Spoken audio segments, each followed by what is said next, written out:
Hello friends, welcome back to my channel. Today we will discuss the northern blotting, southern blotting and western blotting. तो आज हम तीनों के differences देखने वाले हैं।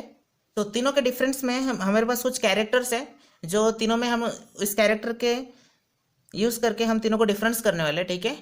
और तीनों के डिफरेंस देखने वाले हैं।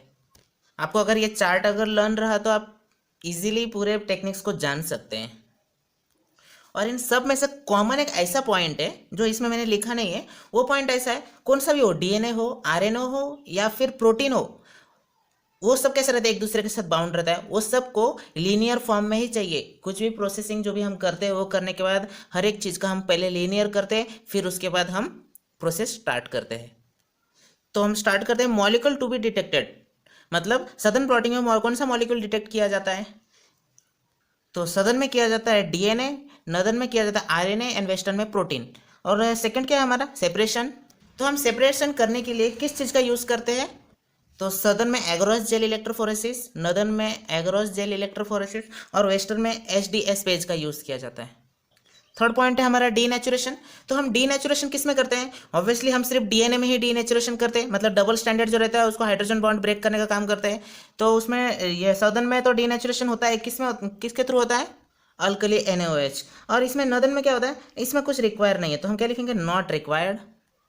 फोर्थ है हमारा ब्लॉटिंग मेथड। इनका ब्लॉटिंग मेथड कैसे रहता है, जो भी हम ब्लॉटिंग का जो वो मेम्ब्रेन यूज़ करने का वो जो ब्लॉटिंग का जो मेथड रहता है वो कैसे रहता है, तो इसमें होता है कैपिलरी एक्शन, ठीक है।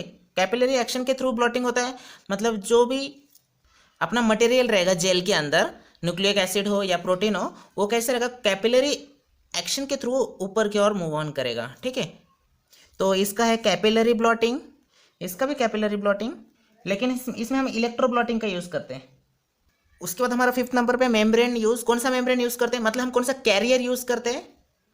तो सदर्न में यूज़ करते हैं नाइट्रोसेलुलोस मेम्ब्रेन और नाइलॉन मेम्ब्रेन, इसमें भी नाइट्रोसेलुलोस मेम्ब्रेन और नाइलॉन मेम्ब्रेन। पर वेस्टर्न में यूज़ करते हैं नाइट्रोसेलुलोस मेम्ब्रेन और PVDF भी यूज़ कर सकते हैं।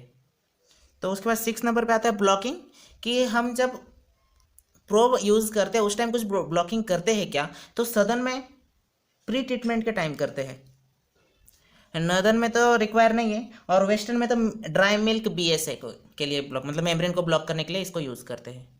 उसके बाद प्रोब यूज़, तो इसमें यूज़ करते हैं radio labelled single standard DNA, northern में यूज़ करते हैं radio label single standard DNA, और वेस्टर्न में जो है प्राइमरी और सेकेंडरी एंटीबॉडी का यूज़ किया जाता है। उसके बाद हाइब्रिडाइजेशन से रहता है वो डीएनए के साथ होता है।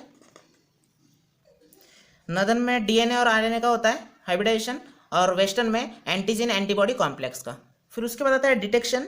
तो डिटेक्शन के लिए हम किस चीज़ का यूज़ करते हैं, सदर्न के लिए ऑटो रेडियोग्राफी का यूज़ करते हैं, नदर्न के लिए भी ऑटो रेडियोग्राफी, और वेस्टर्न के लिए कलरोमेट्री, या फिर उसमें जो फ्लोरोसेंस किया हुआ रहता है कलर, उसको ऑब्जर्व करने के लिए।